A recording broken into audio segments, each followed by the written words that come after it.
Eto, mainit na balita mga idol. 3D Ravenna, DNP sa unang game niya sa EuroLeague matapos ang debut game ng Abu Dhabi-based team niya na Dubai Basketball.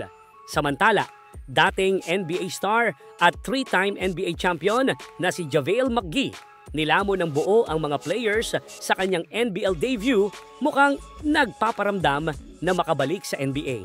Pero bago yan, like and subscribe lang mga idol para sa latest basketball news and highlights. Maganda ang simula ng bagong team ni 3D Ravenna sa EuroLeague matapos talunin ang team ng Partizan kahapon. History din ang pagkapanalo ng Dubai Basketball dahil sila ang kauna-unahang team na isang non-Israeli team sa labas ng EuroLeague na nakapaglaro sa prestigyosong liga sa European Basketball. Hindi nga lang natin nasilayan si Filipino high flyer 3D Ravenna sa 4 na quarter dahil sa coach decision. Pero pinangunahan naman ni Davis Bertans ang panalo with 20 points, 4 na assists at 3 rebounds para buhatin ang Dubai Basketball kontra sa Partizan.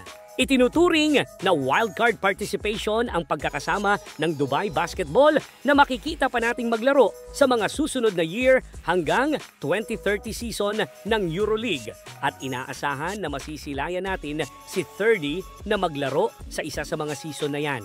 Samantala, pinakita ni 3-time NBA champion JaVale McGee na hindi pa kumukupas ang kanyang skills matapos umiskor agad ng 32 points at 13 rebounds at ilang mga highlight dunks para bigyan ang home crowd ng isang napakaangas na game. Last August nga ay nag-sign si McGee sa Illawarra Hawks ng NBL na nagpa-excite sa mga Australian fans.